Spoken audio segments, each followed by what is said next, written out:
Disclaimer, guys, I just moved into my friend's house in Florida, so a little lacking in fun, so I'm sorry for the presentation of the room. It's very bare bones, like it's just a wall. You probably see like some stuff on the ground. Sorry about that, all right? In this video, I'm going to be going over some deets on what helped make me a professional Smash Bros. Player. So the first question is what it takes to go pro. So let's get started with this. You have to have a good time.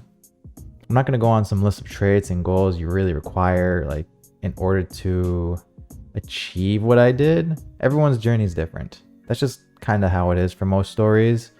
And while they all carry very similar aspects, it's better to focus on your way of doing things. Of course, there are some requirements here and there, such as practicing, attending events, like serious events, studying, going to fests with other people, interacting with them. But that's every kind of practice, really, whether it be sports, drawing, jobs, and the such. If I didn't enjoy what I did in Smash, I would have stopped there and then. Like, I just would have been done. There'd be no Rivers, nothing. No Shoyo James, nothing, nada. Or there'd be no Super Gay. And that's the big loss right there. However, the key components of Smash kind of made it really fun for me. I had a good time, such as like tedious parts, such as practicing, studying, competing. All that was fun for me and very motivating. Since we're in COVID right now, you may feel like those aspects aren't really there for you, and that's fine. That's completely okay. You can take a break if you need to, and I really recommend taking a break because Wi-Fi is pretty miserable at times. So if you compete in tournaments, stuff like that, maybe take a little break, play a little less often, enjoy other aspects of life, and then whenever it comes back, go crazy, have fun, see your friends, compete, get that motivation, because right now it's kind of hard to. Good luck. Under normal conditions though, make sure you're having fun. I think that's the most important thing about going pro, because you don't want to treat this as your job. It's a hobby that you want to keep improving at, pushing yourself, finding satisfaction with. It's very, very important to have fun. Try your best to not compare your journey to others, because everyone moves at different paces. It's a very natural thing. It's a very normal thing, and you can't compare two people who come from two different uprisings, and it just doesn't work. You can't compare that kind of stuff. So now we're gonna hop into my personal story and the roadblocks I faced during my progress into the Smash community, the Smash scene, and becoming a pro or whatever I am right now. Keep in mind what I just said, because mine is it's quite the weird story personally, at least I think. When Smash 4 came out, I finally attended and competed in an offline event, a local in New Jersey. I knew nothing about the locals, the power rankings, or anything of the Smash scene really. I didn't watch Brawl, I didn't watch their tournaments, I didn't even know what Twitch was at the time, so I never watched any of the streams. I surprisingly got first place in my first local. I had like 30 or so entrants. There wasn't really PR players there, power ranks players, but some players there eventually did end up on the power rankings, such as Sync, Kirby Fan for the South Jersey power rankings, a few others, I forget who, but there were some heads there. Oh, Vex, though it wasn't the PA Vex, there was another Vex in our state. After the rush of getting first place though, like I beat everyone there comfortably and got like $180 from that local. I was going wild. I was like, holy bad word. I was going crazy. I made money from a tournament. I had a lot of fun, talked to these new people, all that stuff. It was all very motivating. Even if I lost, I still had a wonderful time. So the money was just icing on the cake right there. So since I had that natural motivation, I began to attend more and more.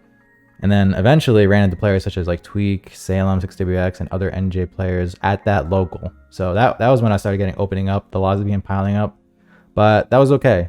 I understood why, and I just went to the lab and played more, and I started watching my own VODs and enjoyed doing that, because you can see the pieces of the game connect from here and there, as long as you have a proper understanding of the game, which is the most important thing to really have when you're trying to progress in the game.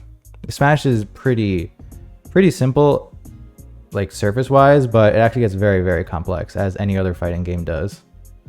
Before all of that, studying came into play, all I did was play Wi-Fi and just like kept up with the game. Like I was a Brawl Wi-Fi warrior originally, but when I wanted to actually get better, the process to improve kind of came naturally for me. If I wasn't having fun, something needed to change, whether that's the environment that I'm playing in, such as Wi-Fi, which is what I did originally. And I fixed that by attending offline Smash Fests, tournaments, playing with other people, stuff like that. But the mindset I had to change as well. So just thinking like all that matters is beating PR or placing top 3. That's how you stunt your own growth. Like that's just a number you're putting value in when there's value in most things you do in general. You just got to make sure to not hold yourself in such like high regards when you haven't earned it yet. And even then, you don't want to push yourself and become unhealthy with the mindset that is like you have to succeed every time, because we're playing Smash. We're playing a fighting game. There's RPS involved, there's RNG involved. There's gonna be times where you just did the right thing, they chose the other, or you did the wrong thing, they chose the right thing, and then you lose. And it's like, wow, they literally never did this once, and then you just lost. It happens. It's Smash, and you have to be able to take those losses and reason with yourself as to why it happened. You can't put yourself down. Another thing I had to improve as well is playing the game in general, such as mashing buttons, converting into thinking about how you press your buttons and how your opponent presses their buttons. So retaliation was a very important aspect to learn. All of those things in general were very important for me to learn and getting better. I gradually got better and bigger over time. It was weird because people were just like, who the hell is this James guy? Literally just a guy named James, and he was just beating people. Like I didn't have a tag or anything. I was just being a jerk named James. It was very odd, but the roadblocks I faced were pretty tame. Like I had to put in time to study, understand the game mechanics, like reading, combos, advantage state, disadvantage state, frame traps, and the frame data overall. That all helped me like substantially. And in 4, I didn't even understand frame data. I just played the game. In Ultimate, I understand it now, and it's crazy. That's why I'm like, that's why my Chrom, he's moving, man. He's moving all over the place. But all those aspects made me better at the game. And once I began to better understand them, I just kind of began to soar. That's really it. If you're more prepared than your opponents, naturally you would win, right? So kind of had to think about that from time to time. If you're prepared for the scenario, you'll have the advantage. If they're not prepared, they'll have the disadvantage. So you shouldn't expect to beat your opponent if you're not prepared, like matchup wise, understanding their character, stuff regarding, like fighting your opponent. Like if they're better than you, you have to incorporate, or you have to think about all these factors and really kind of just put them together. Another roadblock though would be coming to terms with Smash is a fighting game. I went over this a little bit, but you have to understand, while it's not as balanced as a traditional fighting game, it still revolves around rock, paper, scissors. Rock, paper, scissors means sometimes you'll just lose, and that's okay. You guessed wrong, they guessed right. Being in control of that aspect is very hard. It's very, very, very hard. Once you understand it and come to terms with it, you can kind of accept some of the losses and focus on the more important aspects of the game and improvement. You just can't beat yourself up. It's very, very important not to beat yourself up. Just say the one thing you want to say, and then be done with it and move on. I know you want to rage a little bit, and that's okay. Just do a little, and then get out. You're good. Okay, so that's my story. Now we're going to get into a few Q&A segments. First question we got is, how do you balance practicing social media outreach, Twitter, Twitch, Instagram, YouTube, and other commitments before, both energy-wise and time-wise? Number 1, I barely use my Instagram. So the ones I use in there is Twitch and Twitter, and then YouTube I use to procrastinate. Energy-wise and time-wise, unfortunately, I'm not too great with Twitch, Twitter, and YouTube. Personally, I find myself in the habit of just refreshing them, like brain dead. I'm like on my computer, just clicking away. I'm like, okay, we have 3 tabs open. We have Twitter, we have Twitch, and we have YouTube. Usually just Twitter and YouTube. And I just find myself refreshing until something new comes down, and for me to just take in the brain dead content. Like, it's a very common thing for me to do that, and I'm trying to get out of that habit. It's very, very difficult. But when I do catch myself doing that and wasting away my time, I just completely just close the window, either boot up a game, just force myself to enjoy a game, join a Discord call if I see friends in there, and boot up a game as well, watch something, or go do something productive instead.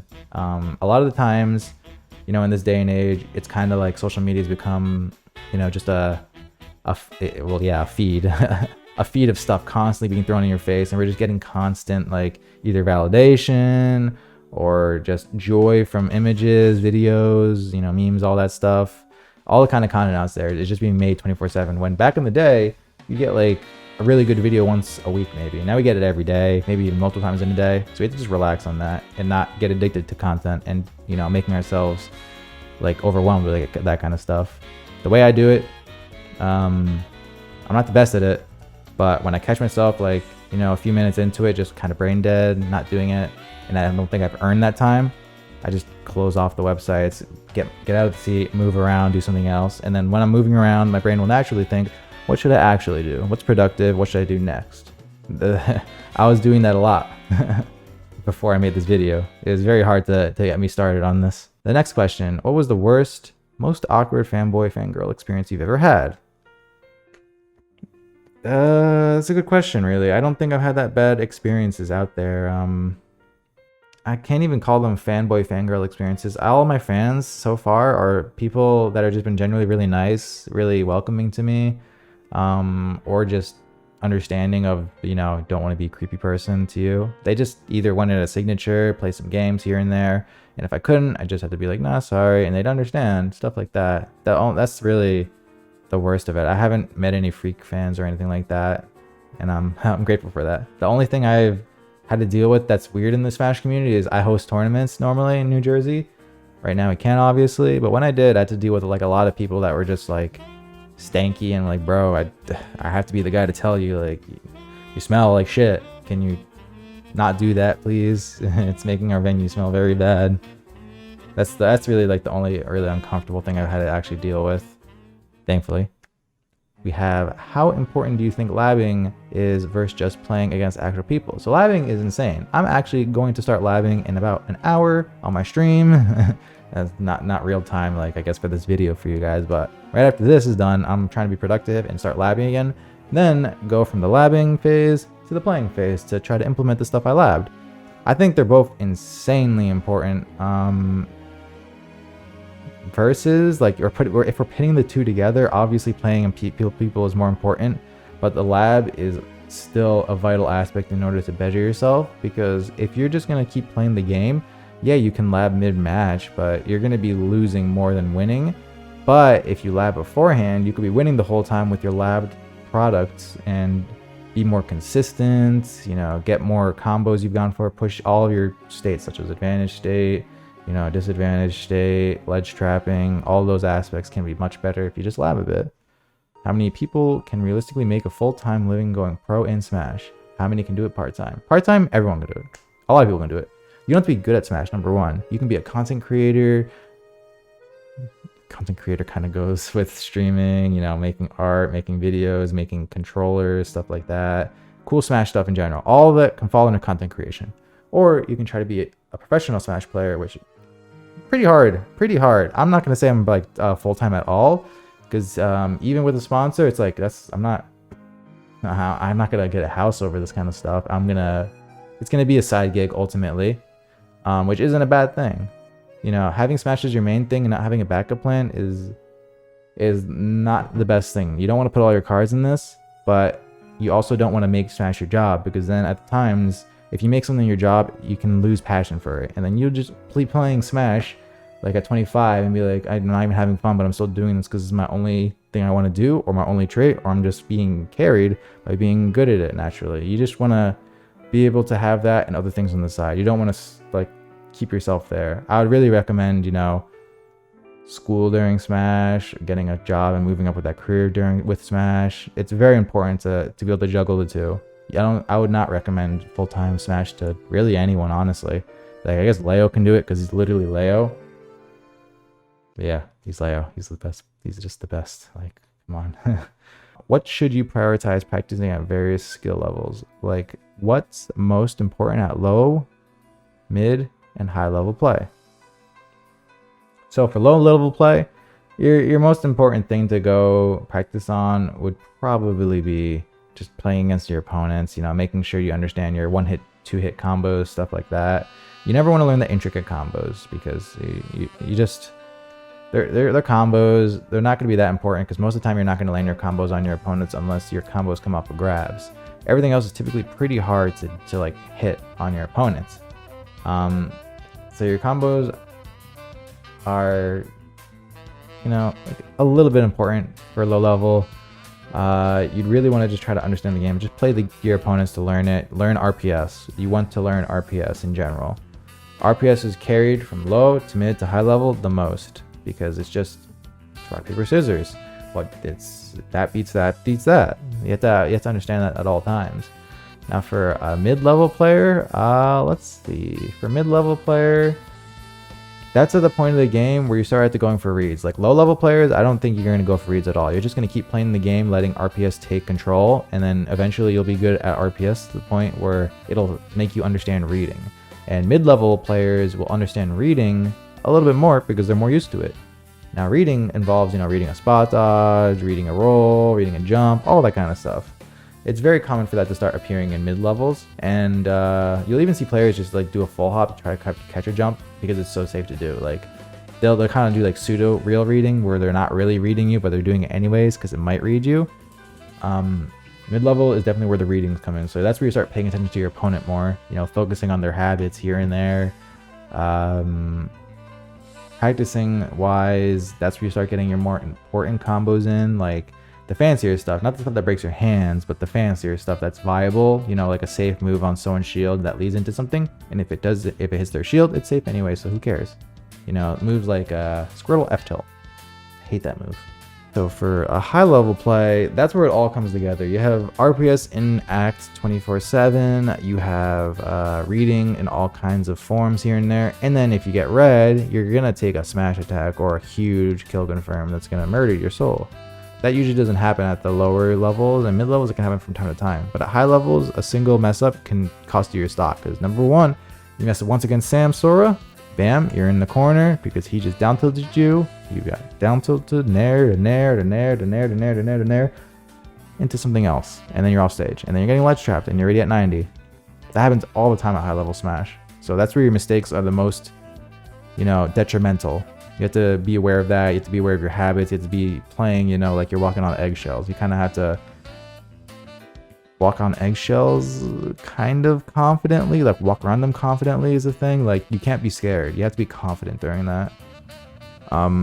So if you're practicing stuff, you just have to have everything pretty much at mid-level and low-level down pat. Like you just have to have that understood and ready to go. High-level stuff is really just everything from before, but better. Many colleges have started incorporating Smash Ultimate teams into their esports outreach, whether varsity or intramural.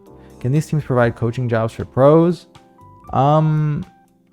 That's an interesting question. A lot of schools have gotten more involved in their esports and Smash Bros in general as well. I went to Rutgers, so they had a little Smash team too. I couldn't compete in it because I was in some weird program from a community college, so I wasn't allowed to do stuff.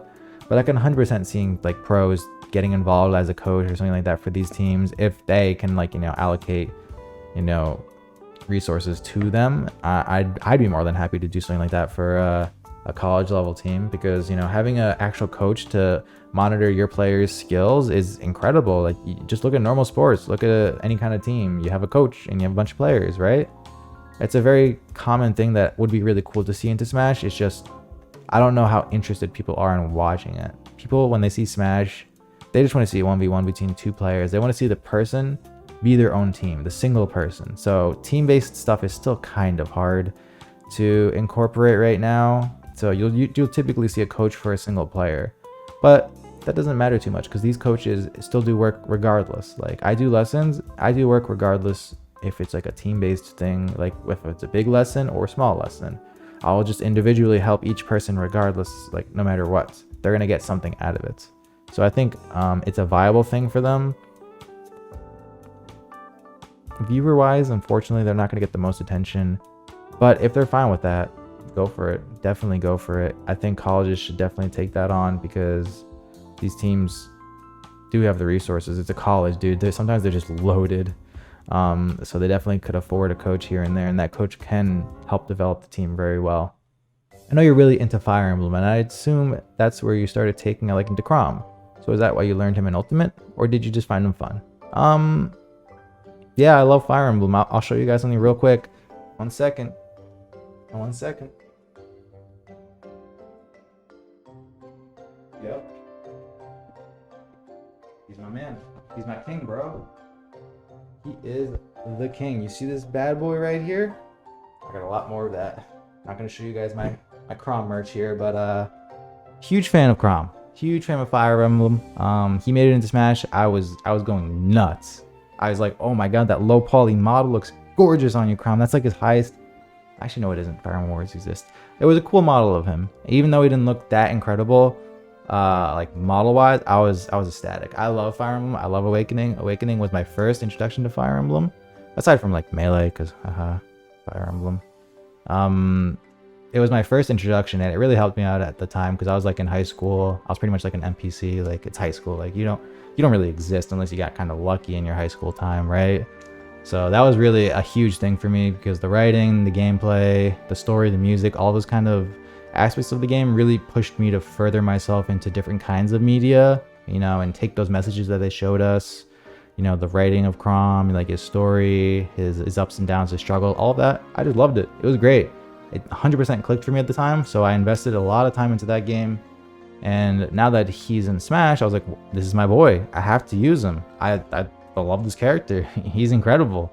And I hope that me playing him has inspired other people to play him as well, and just, you know, give him a little more appreciation to Chrom and Awakening in general, because it deserves it. It very deserves it. It's a really good game. Even if you don't like it gameplay wise, I think the writing alone could warrant a replay of Awakening for sure. And he's also incredibly fun. He's insanely fun in Ultimate. He is a definitive Ultimate character. If I think of Ultimate, I think of Chrom, I think of Wolf, I don't know who else I think of. Those two characters, they play Ultimate. They play Smash Ultimate because number one, they're broken, they're not broken. They got good advantage, bad disadvantage.